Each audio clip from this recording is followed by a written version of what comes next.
Doctora Pavés, que me contactó para esta presentación. Eh, a ver, el tema es novedades en vacunas, pero gran parte de la presentación es cómo se toman esas decisiones para hacer los cambios dentro del PNI. Y después, a partir de eso, se entiende más fácilmente los cambios que han ido ocurriendo. A ver, voy a achicar acá al lado para no tapar mi propia presentación. Entonces, estos son mis conflictos de interés. La verdad que no hay conflictos y como dijo la doctora Álvarez, estuve en el CABEI por 7 años y ahí no teníamos ningún vínculo con la industria farmacéutica por razones obvias. ¿Mm? Esta es la hoja de ruta. Vamos a partir con algunos conceptos generales en inmunizaciones, cuáles son las estrategias en inmunizaciones, las consideraciones de las vacunas en esta estrategia y las consideraciones desde el PNI para la toma de decisiones y finalmente las novedades. Como concepto, para mí este es el más importante, que es una frase media cliché que se repite bastante, pero es cierta, que después del agua potable y el alcantarillado, las vacunas son la intervención en salud que más vidas ha salvado en la historia de la humanidad. Y esto es más que los antibióticos, más que la creación de los hospitales. Entonces, en un momento en que las vacunas están siendo cuestionadas, es importante defender esta postura y entender todo lo que hay detrás para que una vacuna finalmente se utilice, salga al mercado. ¿No? Entonces, como primer concepto, las estrategias de inmunizaciones buscan proteger contra enfermedades prioritarias en salud pública, no contra cualquier enfermedad. ¿Ya? Cuando se toma la decisión de incorporar una estrategia de inmunización, tiene que ser una enfermedad con una alta carga de morbilidad o que tiene graves consecuencias para la salud de la población. ¿Ya? Puede ser una enfermedad muy dramática, como una meningococcemia, que no es tan prevalente, pero sí puede ser muy dramática. Entonces se considera la incidencia, la prevalencia, el impacto que tienen hospitalizaciones, secuelas y muerte. Pero para llegar a entender cuáles son esas enfermedades, esto implica una vigilancia epidemiológica que Chile ha sido reconocido a nivel internacional por la buena vigilancia epidemiológica que hacen las distintas enfermedades. El ISP ha destacado por esto en los últimos años, en la pandemia y después con la incorporación del Nirsevimab al programa. El grupo de sistemas complejos e ingeniería de la Universidad de Chile ha destacado en ese aspecto también. Entonces son importantes la vigilancia epidemiológica y los estudios. Y destaco esta portada del Lancet, que es ahora de noviembre de este año, donde destacan a Chile por la incorporación del Nirsevimab. Y esto es, bueno, vino la recomendación desde el CABEI, estuvo a la disposición del Ministerio de Salud para hacerlo, pero es importante ver ese impacto y eso es lo que hizo este grupo que llevó a la publicación en el Lancet y esta información le sirve a otros países para la toma de decisiones finalmente. Paraguay va a incorporar el Nirsevimab. Paraguay es un país con un presupuesto mucho más bajo que el nuestro, ¿no? Que podría haber optado por la vacuna, pero al entender el análisis de costo-efectividad del anticuerpo, optaron por eso, ¿no? Otro concepto, la, la inmunización es una intervención costo-efectiva. Cuando uno compara el costo de inmunización contra gasto por enfermedad, siempre ha sido una medida costo-efectiva. Y es importante distinguir letalidad y mortalidad, un poco lo que ya les mencionaba. Meningococcemia, todos nos ha tocado ver estos casos dramáticos en que la letalidad es muy alta, pero el peso en la mortalidad general es baja, pero también es una consideración al momento de la toma de decisión. Y lo otro es que el PNI, el Programa Nacional de Inmunización, es un bien común, es equitativo, porque es público y gratuito. Y si unas vacunas no son incorporadas al programa y son utilizadas solo por cierto grupo, esa medida se considera regresiva, ¿ya? Que atenta contra este intento de nivelar la cancha para la población. Y el Programa Nacional considera todo el ciclo vital, ¿ya? De la incidencia de enfermedades, pero también el impacto que tiene en el efecto rebaño. Si yo vacuno a los lactantes contra neumococo, voy a tener un impacto en el adulto mayor. Si yo vacuno a los adolescentes contra meningococo, que es el reservorio, voy a tener un impacto en toda la población. Entonces, se mira a todo el ciclo vital para la toma de decisiones. Otros conceptos importantes son las vacunas son obligatorias y esto tienen que saberlo, bueno, todos los médicos, especialmente los becados. Hay un decreto exento 68 que modifica el decreto 50 y esto hace que desde diciembre de 2021 las vacunaciones sean obligatorias.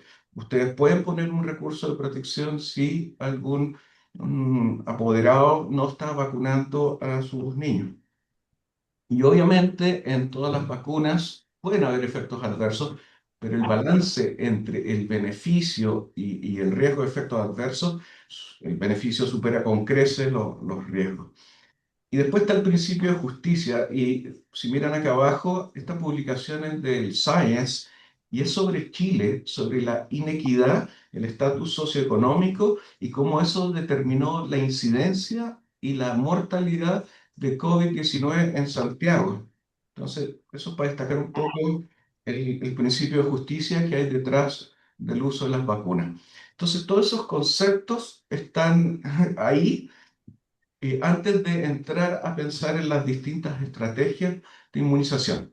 Y las estrategias de inmunización, y esto quizás para los becados, son solo cuatro, ¿no? La primera es erradicar una enfermedad. Y esta es la excepción a la regla, por así decirlo, porque es costosa, es difícil de implementar, implica acuerdos internacionales. Y hasta el momento lo único que hemos erradicado es la viruela. Estuvimos a punto de erradicar la polio, pero por problemas casi políticos no se pudo.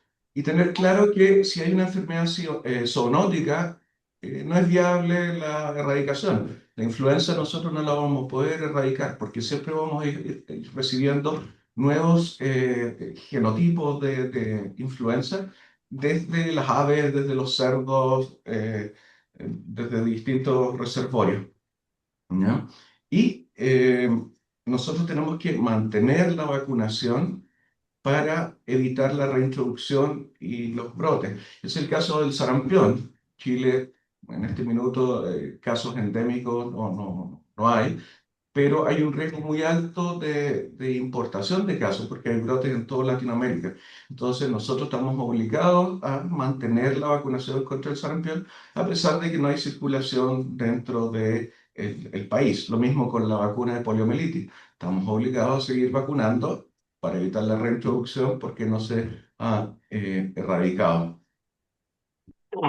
Esto para mostrar, esto en Estados Unidos, cómo la vacunación llevó los casos de polio de la era pre-antibiótica, pre-vacunación, perdón, de 16.000 casos al año a cero casos el año 2006. Y esto es en Chile, la proyección casos esperados para el 2011 poliomielitis. Si no hubiéramos tenido vacuna, sobre 100.000 casos. Las cosas observadas fueron cero, obviamente.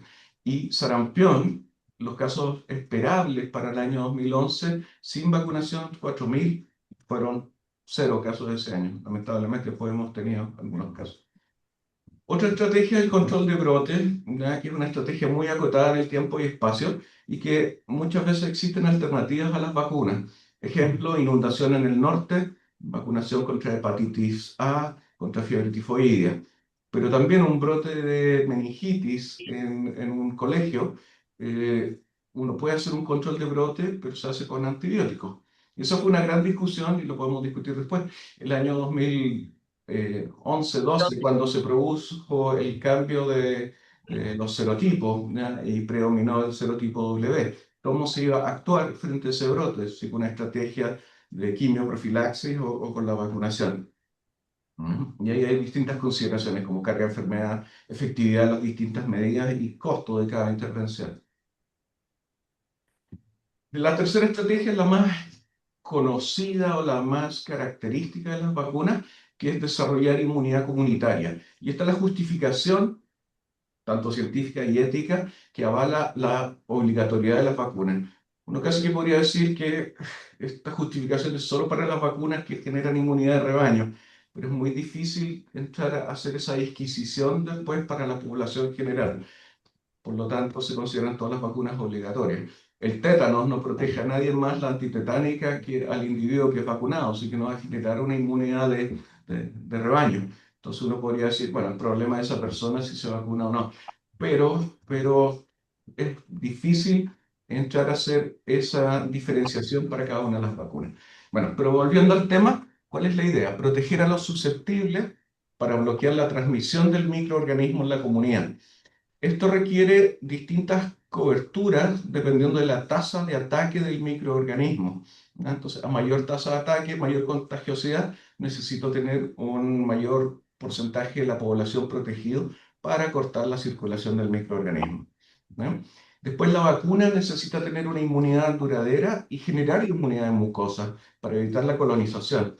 Y aquí había un error de concepto durante la pandemia, que necesitábamos tener ciertas tasas de cobertura cuando las vacunas que teníamos no generaban inmunidad de mucosa. Entonces, esas coberturas que se proponían eran más bien metas de cumplimiento de protección de la población, pero no una meta para cortar la circulación del microorganismo, como es en el caso del sarampión, ¿no? Entonces, tenerlo claro. Y lo otro, necesitamos que el microorganismo tenga una baja tasa de mutación o de variantes, porque si no va a ser muy difícil cortar la transmisión. El microorganismo va a estar variando todo el tiempo. Entonces funciona para microorganismos bastante estables, como el sarampión. Y esto es lo que pasa, ¿ya? Aquí a la izquierda tengo obligatoriedad de las vacunas. Esto genera inmunidad de rebaño y esto protege a la población ante una infección nueva debido al elevado porcentaje de personas vacunadas. En el dibujito ustedes ven las personas en rojo son las personas enfermas, en azul las personas no inmunizadas y en amarillo personas inmunizadas. Entonces, si yo tengo introducción de personas enfermas en una comunidad no inmunizada, rápidamente voy a tener diseminación de esa enfermedad dependiendo de la tasa de ataque del microorganismo. Si tengo algunos protegidos dentro de la población, voy a tener la diseminación de la enfermedad, pero en una velocidad menor. Pero si tengo un gran número de personas vacunadas, estos actúan como barrera y protegen a los individuos que no se pudieron vacunar, ya sea por edad o por una condición inmunosupresora. Y la última estrategia, la cuarta estrategia, es desarrollar inmunidad en los individuos más susceptibles para protegerlos. Esto es lo que hacemos todos los años con influenza, ¿no? No vacunamos a toda la población, vacunamos a una población más susceptible. Y es lo que se hizo también con COVID. Y es una de las estrategias más costo efectivas, ¿no? Porque están protegiendo a los que tienen, exclusivamente a los que tienen mayor riesgo. Entonces, vimos los conceptos, vimos las estrategias, vamos ahora a las consideraciones por el lado de las vacunas. ¿Qué nos importa? La inmunogenicidad y la duración de la inmunidad de la vacuna. Todos conocen las diferencias entre la vacuna polisacárida y la vacuna conjugada, el tiempo de protección que da una vacuna conjugada, el grupo en el cual lo podemos usar, que la respuesta es tanto humoral como celular, ¿ya? Y que, bueno, esta sí protege, genera inmunidad de rebaño, la otra no, y así. Entonces, hay consideraciones de la inmunogenicidad y duración de la misma vacuna.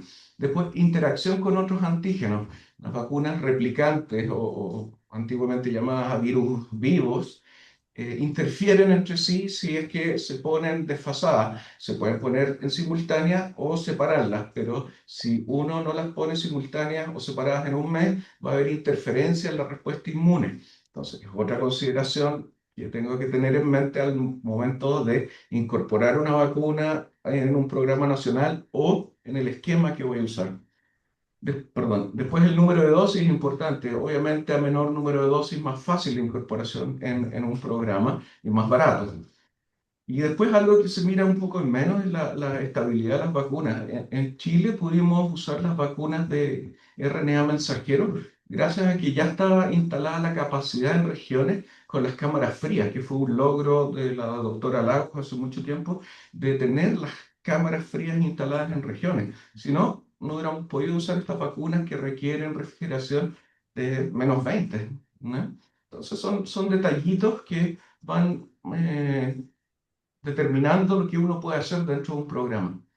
¿Ya? Después está la seguridad y eficacia de las vacunas, que hay todos unos estudios pre-comercialización, pero son súper importante la vigilancia post-comercialización, que la lleva a Quiero cabo. saber una cosa, si uno se puede conectar en paralelo, ¿no? Dicen que sí, No sé si hay ya, una pregunta Pilar, o apaga el micrófono. no sabía si era una pregunta. Ya.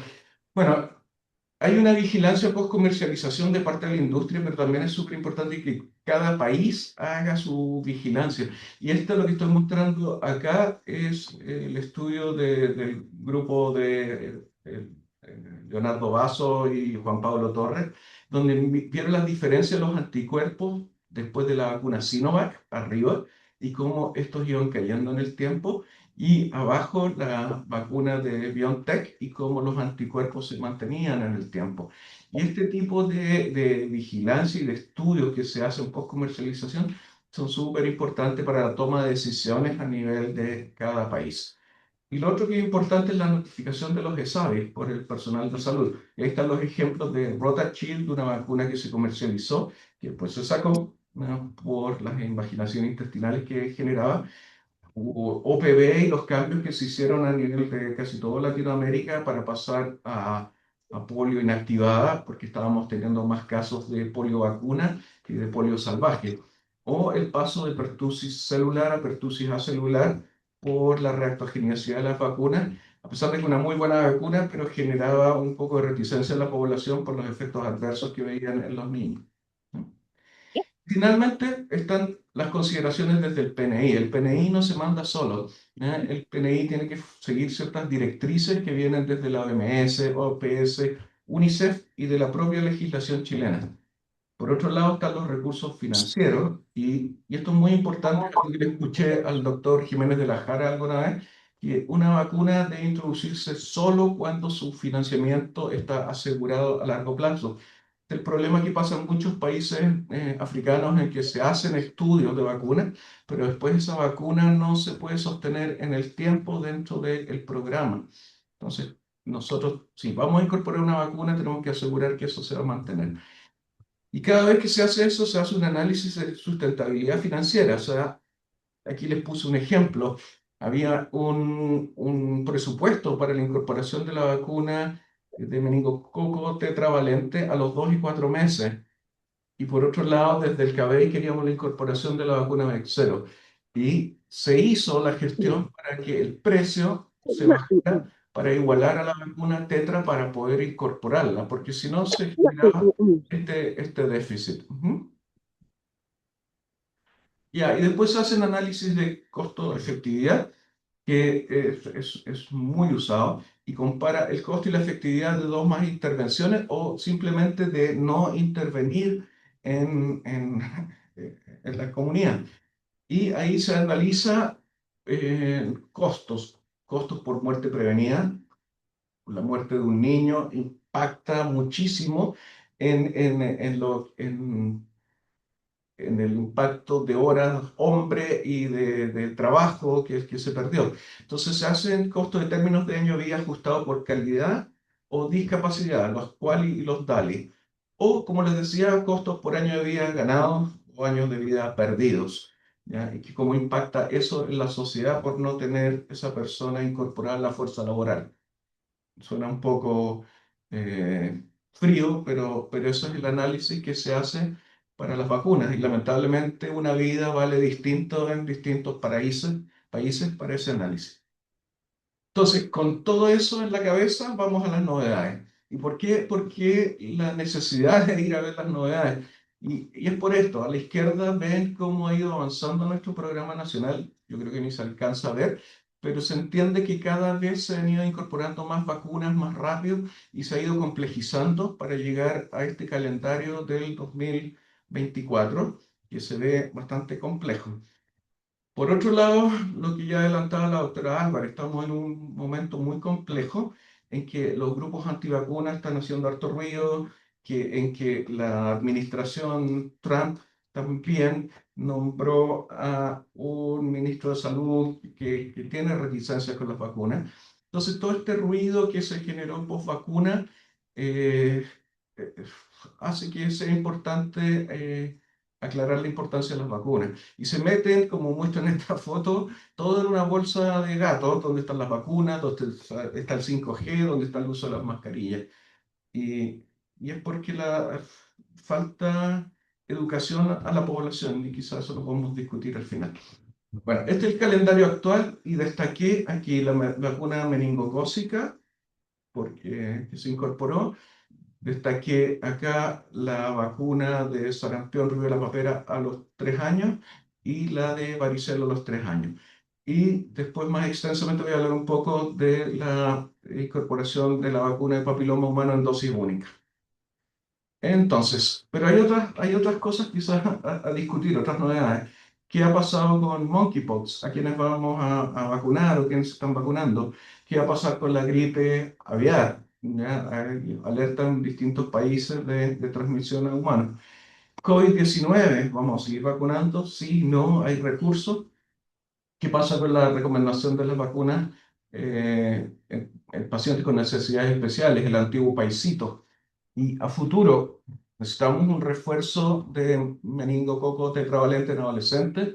Vamos a cambiar Neumo 15 perdón, Neumo 13 por Neumo 15, por Neumo 20, por Neumo 21. A los adultos mayores, ¿cuál le vamos a poner?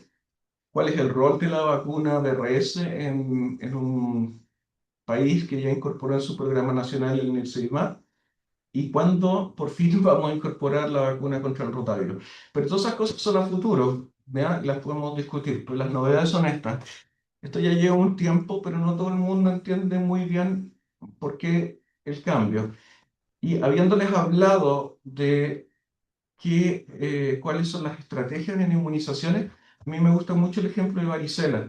¿Por qué? Porque si yo le pongo una dosis a un individuo, lo voy a proteger a él, ¿ya? Es la protección del susceptible. Pero puede ser una mini varicela y contagiar a alguien más. Entonces no estoy generando inmunidad de rebaño. Si le pongo dos dosis, ese paciente no va a ser una varicela, por lo tanto no puede contagiar y por lo tanto estoy haciendo inmunidad de rebaño. Estoy protegiendo a los niños más pequeños que no se pueden vacunar o a los inmunocomprometidos que no se pueden vacunar con una vacuna viva atenuada.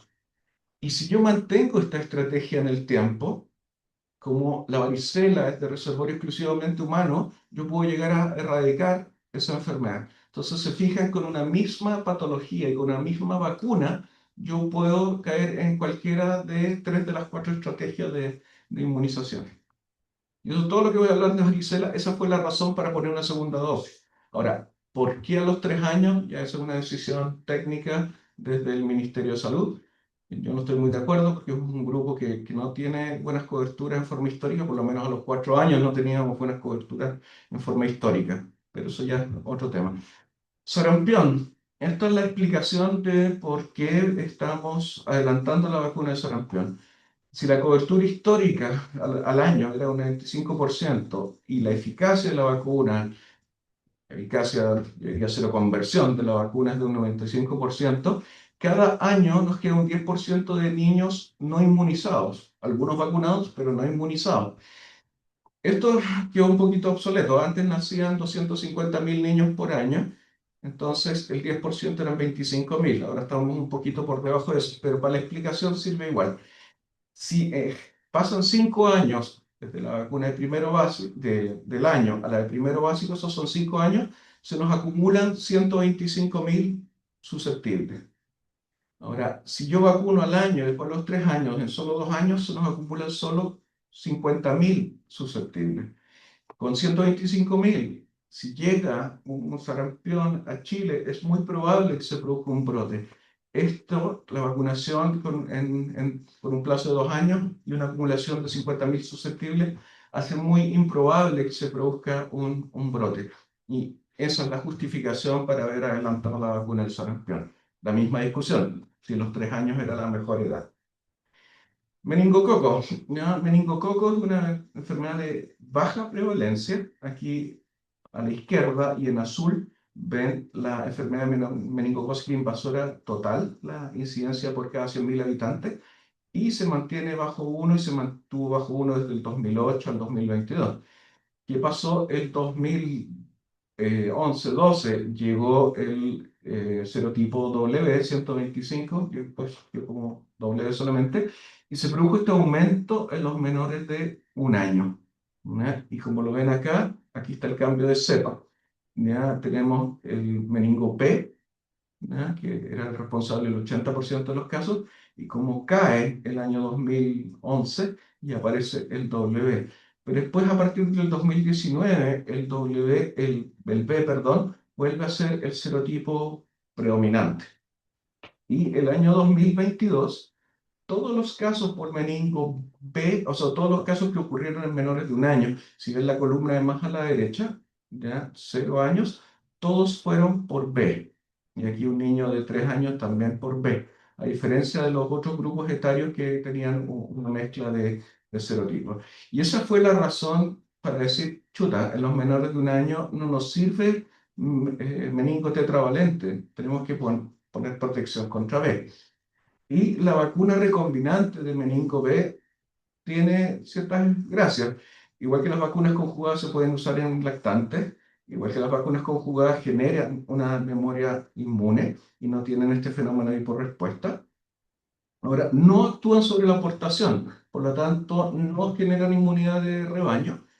Bueno, lo mismo nos genera protección comunitaria, pero tiene una gracia que está ya bastante demostrada con los estudios que han salido desde entonces, desde protección cruzada contra los otros serotipos. Al ser una proteína de la membrana externa, no de la cápsula, es una proteína más conservada, por lo tanto genera protección. Ahora, habiendo dicho eso, han habido casos de meningitis por otro serotipo en menores de un año vacunados con Bexsero, pero hasta donde yo sean, de 4 que tengo conocimiento, uno era una inmunodeficiencia primaria, otro era un niño muy desnutrido, otro era un niño que recién había recibido la dosis de los 2 meses, por lo tanto no había alcanzado a generar inmunidad, y el cuarto caso no tengo los detalles.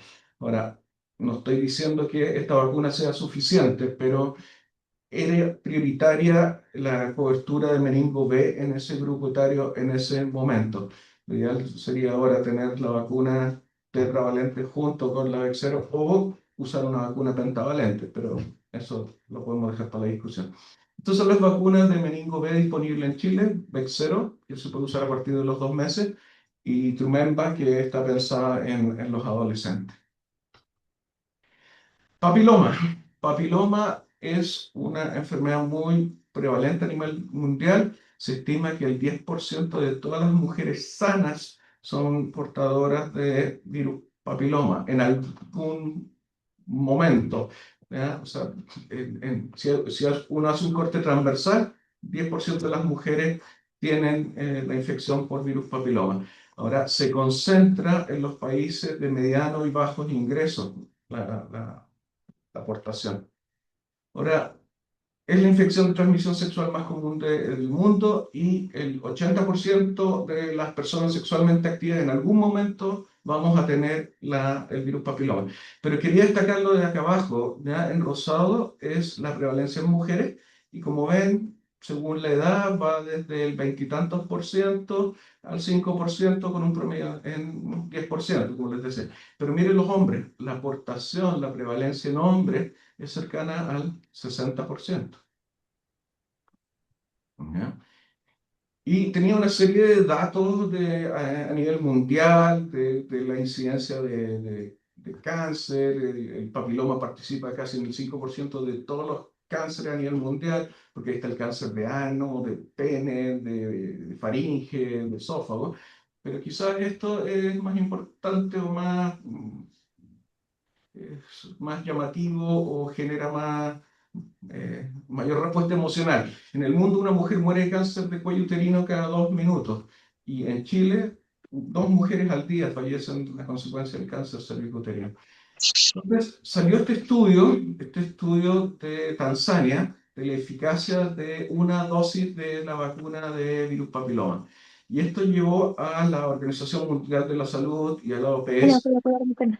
a sugerir una sola dosis de la vacuna contra el virus papiloma para lograr mayor cobertura a nivel mundial, que muchos países adopten la vacunación del virus papiloma.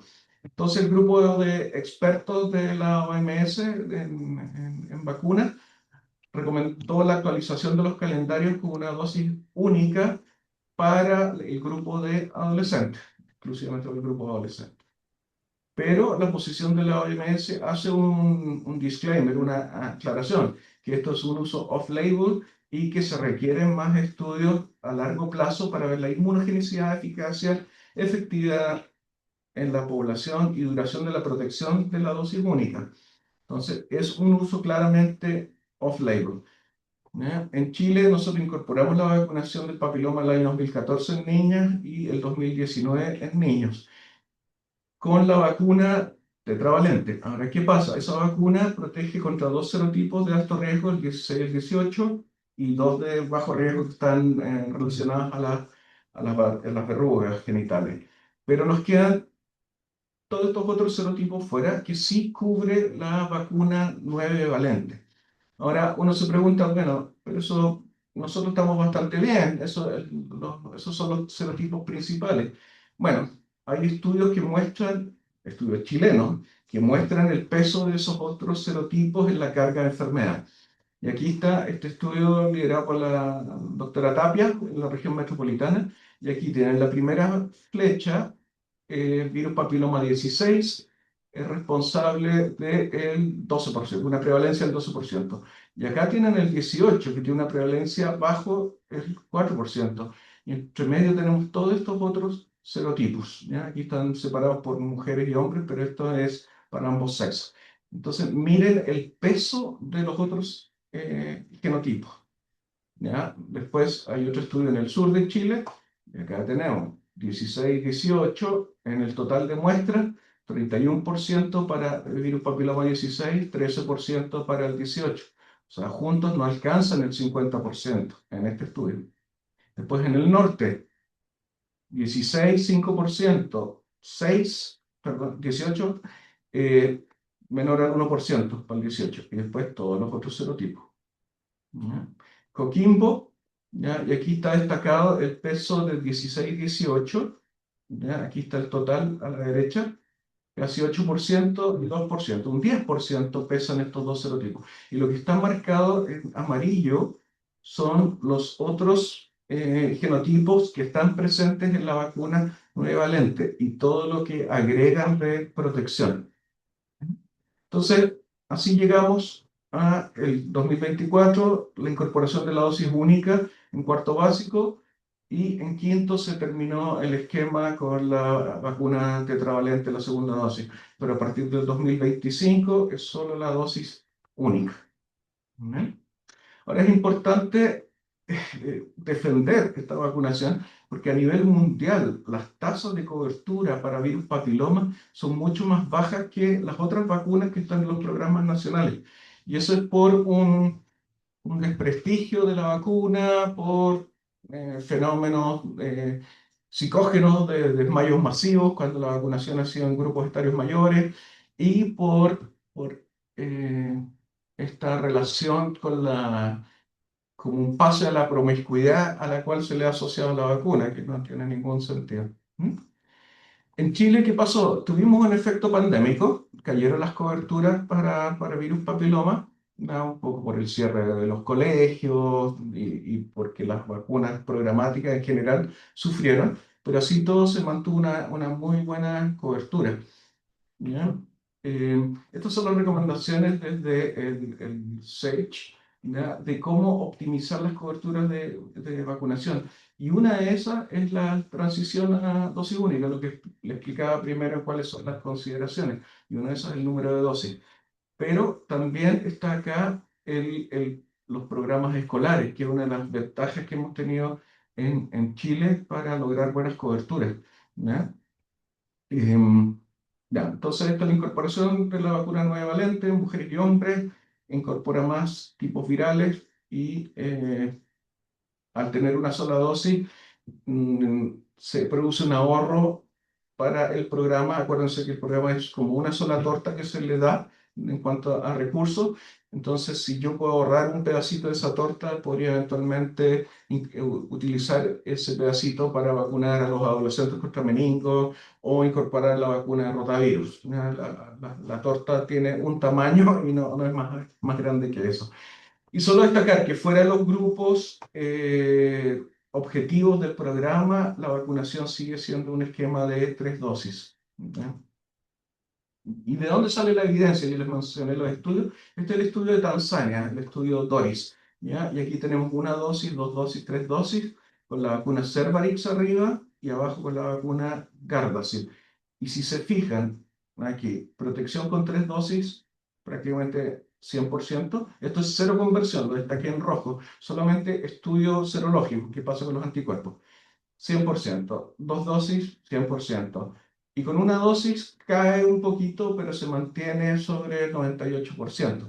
Entonces, cumplió criterios de no inferioridad. Después, este otro estudio de la India miró a protección, distinto a seroconversión. Básicamente, infección persistente. ¿Ya? ¿Cuál era la protección? Y aquí tenemos 3 dosis, 2 dosis, 1 dosis. Por alguna razón, las 3 dosis mostró una protección inferior a 2 dosis y a 1 dosis, pero probablemente no es estadísticamente significativo, pero mostró que 1 dosis parece ser tan protectora como el esquema de 3 dosis. ¿Ya? Y se hacían toma de muestras con separación de 10 meses. Y este es un estudio de Dinamarca en que ya van a ver las lesiones, ¿ya? Un NIE 2 o un NIE 3 y la incidencia, poniendo las incidencias con 1 dosis como un 1 y viendo qué pasaba con 2 o 3 dosis. Y la verdad que el impacto en incidencia de NIE 2 y NIE 3 no es muy superior a 1 dosis. Entonces, con toda esta evidencia es que desde OMS se empezó a recomendar que los países transicionaran al esquema de 1 dosis. Entonces, básicamente hay que respaldar el esquema de 1 dosis en cuarto básico como un esquema racional desde el punto de la salud pública, de todo este marco que yo les puse. Eh, Saber que es una indicación off-label, por lo tanto es muy importante el seguimiento de qué pasa con los condilomas, qué pasa con el virus papiloma, hay que seguir con el PAP, así como se hizo la vigilancia del nirsevimab, hay que hacer una vigilancia de qué pasa al bajar 1 dosis. Importante quizás indicar el catch-up a la población que recibió la vacuna tetravalente, ¿no? Es difícil porque es una vacuna cara, no es como para indicarla fuera del sistema, pero si se tienen los recursos, hacerlo. Ahora, ahí viene todo este problema que hablábamos al principio de la inequidad, una media regresiva, ¿no? Y, bueno, y la importancia de indicarlo tanto a hombres y mujeres por el peso que tiene la enfermedad en los hombres. Finalmente, todavía no sale el documento nacional de vacuna en circunstancias especiales, que tenemos el antiguo, del 2018, y debió haber salido este año el nuevo documento. Pero quería destacar este documento que viene desde SLIPE, ¿ya? Que es para la vacunación de niños inmunosuprimidos. Y está excelente. Este se acaba de publicar en la revista chilena de infectología, el número de ahora, de diciembre, y este es el temario. Entonces tienen niños con, bueno, conceptos generales, pero está asplenia, cáncer, órganos sólidos, precursor hematopoyético, uso de corticoides, así que está muy bueno como consulta. ¿Ya? Y después, esto me lo hizo ver la doctora Conca, que lo tenía que incorporar a raíz de lo que ha pasado en Estados Unidos. En Estados Unidos decidieron dejar de vacunar contra hepatitis B en los recién nacidos y basarse exclusivamente en el screening, en el tamizaje de la embarazada para ver si está infectada o no y en base a eso actuar. Eh, suena lógico, suena como un ahorro, pero no todas las embarazadas acuden a control. Hay bolsones donde no se controlan, hay bolsones donde la incidencia es más alta, donde la infección puede ocurrir hacia el final del embarazo, después del tamizaje. ¿no? Yo creo que la cara de Robert Malone lo dice todo, ¿no? De no estar de acuerdo con lo que ocurrió. Y quiero destacar este trabajo de la doctora Izquierdo, que ya tiene algunos años, creo que es del 2019, sí, del 2019. Participó la doctora Piñera, participó el doctor Luis Córdoba, que está haciendo la beca de infectología en este minuto con nosotros. Y es de el screening de virus hepatitis B en mujeres embarazadas y qué pasó en Chile con las migrantes. Y quiero destacar esta gráfica. Mira, a la derecha, los datos históricos en mujeres embarazadas chilenas. ¿Cuál es la seroprevalencia de hepatitis B en base al antígeno de superficie? 0,2%. Si vamos a mujeres embarazadas con conductas de riesgo, 0,6%.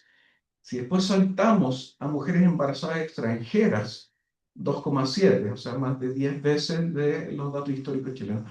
Y después las mujeres embarazadas de nacionalidad haitiana, llegamos a un 3,5, casi 20 veces la prevalencia histórica en Chile.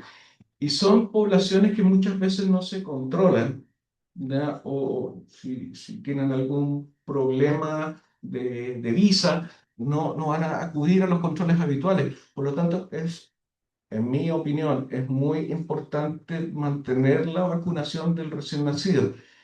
Es verdad que lo óptimo en una mujer seropositiva es el uso de la inmunoglobulina y la vacuna. Eso baja el riesgo de transmisión a más de un 90%, lo disminuye en más de un 90%, pero la vacuna sola disminuye la transmisión en solo un 70%, ¿no? Así que es una medida eficaz, ¿no? Y no estamos preparados, creo yo, para hacer ese cambio. Entonces, este es mi mensaje final. Manténganse en calma y vacúnense. Pero igual ya le había dicho a la doctora Álvarez, dejé material adicional de muchas cosas. Aquí están los grupos de riesgo para viruela símica y a quienes deberíamos vacunar. Esto es información del COVID, de las vacunas de RNA y de la eficacia de las vacunas de RNA y cómo esto claramente protege contra el PIMS o MIS, como quieran llamarlo, que tiene un impacto. Y la recomendación desde el CABEI fue la vacunación de los niños, pero lamentablemente eso no lo adoptó el programa nacional y se mantuvo solo para grupos especiales, pero así todo es difícil conseguir la vacuna para esos grupos especiales hoy en día, por lo menos yo tenía ese problema.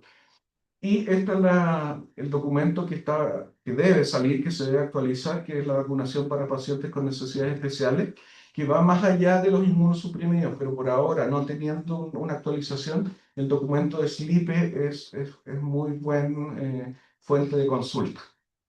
Esto es para mostrar por qué deberíamos vacunar a los adolescentes con meningo, ¿verdad? Aquí están los trabajos que muestran que a pesar de las exportaciones bajas, sí son el grupo reservorio. Y aquí están las distintas estrategias que apoyan un poco la vacunación de adolescentes.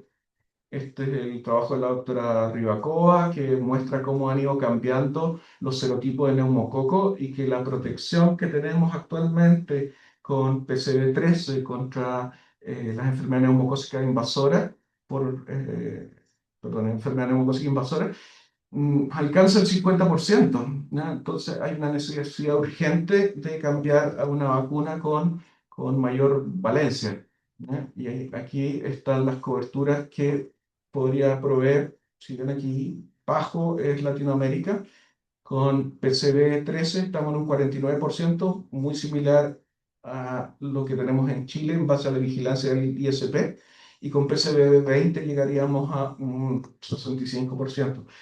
Y esto tiene ciertas implicancias en cómo enfrentamos el síndrome febril sin foco en un lactante.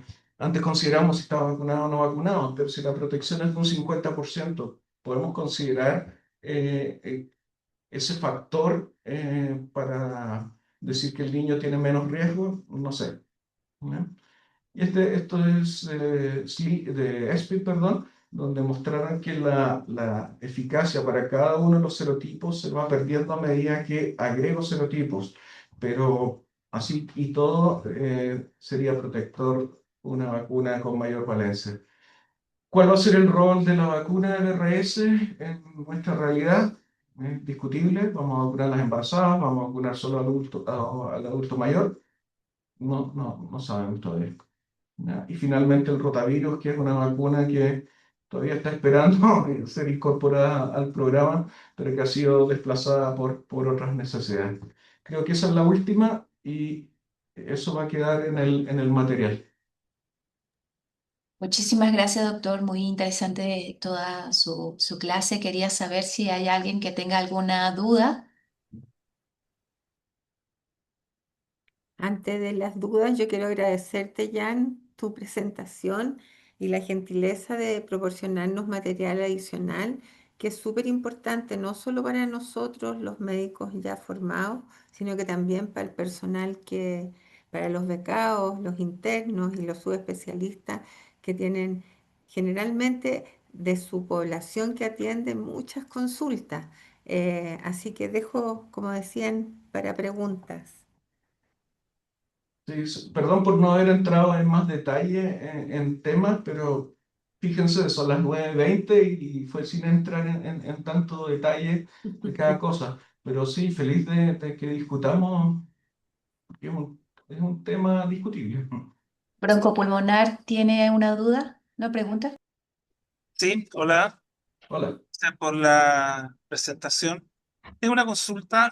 Lo que pasa es que este año hemos tenido un año de más coqueluche y uno de los, aunque eso es un fenómeno multifactorial, uno de los factores que se han relacionado con eso es el cambio de la vacuna de la pertusis celular a la acelular, que se sabe que es menos efectiva. Quería saber muy bien qué opinas tú, por qué se habrá cambiado y si se podrá reconsiderar eso dado lo que ha pasado. Sí, a ver, sí, la vacuna pertussis celular se supone que es mucho más efectiva al tener todos los antígenos de la bacteria y generar un repertorio de anticuerpos mucho más amplio. Ahora, habiendo dicho eso, el año 2011, cuando fue el gran brote de coqueluche a nivel internacional, nosotros también tuvimos un brote y en ese tiempo todavía estábamos usando la vacuna celular. Entonces, el coqueluche, como tú dijiste, es multifactorial y es una bacteria bastante inteligente en el sentido que puede expresar ciertos antígenos o guardar ciertos antígenos, escapar de la inmunidad. Así todo, sí, yo estoy de acuerdo que es una vacuna que es más efectiva en la protección, pero como la mortalidad se concentra en el grupo de los lactantes menores, yo creo que la medida más efectiva en este minuto es la vacunación de la embarazada. Como medida única es la que ha salvado más vidas y ha evitado más hospitalizaciones. Entonces yo creo que el énfasis debería estar en mejorar las coberturas de la embarazada, que estamos cerca de un 60%, que es bastante pobre. Y para responder la pregunta, el cambio fue exclusivamente por la reactogenicidad de la vacuna, que generaba muchas ESAVI y generaba mucha reticencia en la población y atentaba contra la aceptabilidad de las vacunas en globo y generaba esa reticencia en la población. Entonces, yo creo que si me apretas, yo optimizaría la vacunación de la embarazada y mantendría la vacuna acelular por un tema de aceptación. ¿Mm? Ujú.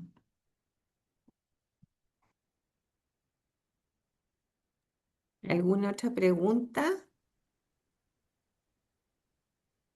Las doctoras que tienen que ver con pacientes con indicación de biológicos y que es el tema a cada rato de pedirnos a los infectólogos que veamos qué vacunas colocarles y eso.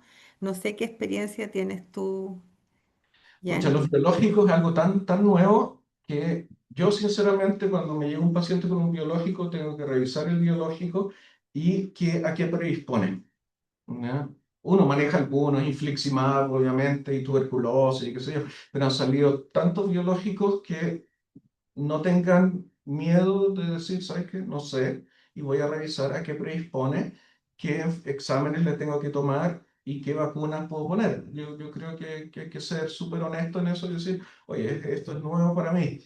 El documento de SLIPE toca los biológicos, así que es un buen documento de consulta. Nosotros acá en la oficina en el Carlos Maquena tenemos ahí un listado biológico y un poco y creo que es una buena medida tenerlo. ¿Mm? ¿Alguna otra pregunta?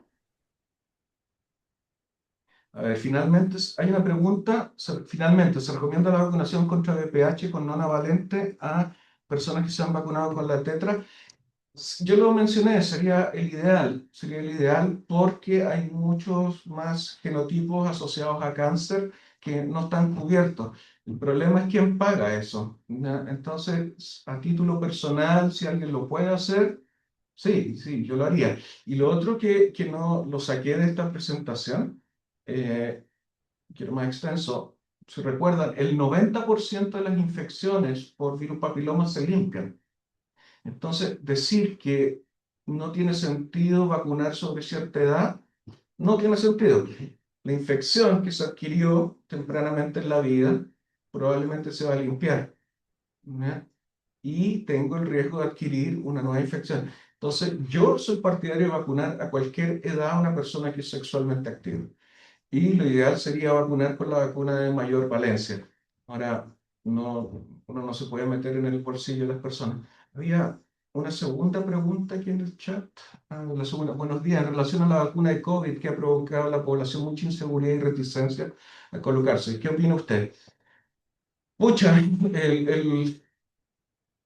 la vacuna del COVID habría que mostrar el impacto que tuvo y la cantidad de vidas que salvó, incluso la vacuna Sinovac de virus inactivado. Eh, claro, después aparecieron los problemas con AstraZeneca que generaban trombosis, así todos generaban menos trombosis que la enfermedad por el virus salvaje. Yo opino que por lo menos la población pediátrica deberíamos vacunar para prevenir el PIMS. Eh, no sé si en sus centros hemos visto un aumento de los casos de Kawasaki, que es difícil demostrar la relación con SARS-CoV-2, pero en mi impresión ha habido un aumento del Kawasaki y yo creo que ha sido por la no vacunación de los niños. Y después hay una tercera pregunta. Quisiera preguntar si recomienda indicar a adolescentes la Bexero y la Tetra, aunque no están en el plan. ¿A qué edad? Eh, Súper buena pregunta, porque ¿qué pasa? Eso sí es una medida de salud pública. Nosotros no tenemos mucho meningo en adolescentes. Si ustedes vieron la tablita, se concentra en el adulto mayor y en los lactantes. Entonces, la vacunación de adolescentes es una estrategia de salud pública para pegarle al grupo reservorio, que es portador. Entonces, como medida individual para mi hijo o para tu paciente, no sé si tiene tanto sentido, pero sí como una medida de salud pública que va a impactar en la población. Es como cuando teníamos ya la vacuna de varicela, una dosis, le pongo una dosis, sí, a mi paciente con una dosis lo dejo protegido, pero la segunda dosis es para generar esta inmunidad de rebaño. Aquí un poquito lo mismo. Yo creo que es más importante como medida de salud pública que como protección del individuo adolescente.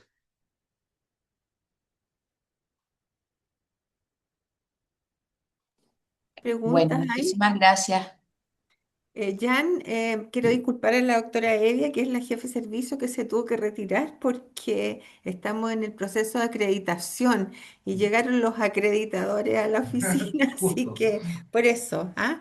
Muchas gracias por tu gentileza y estén preparados todos para la acreditación.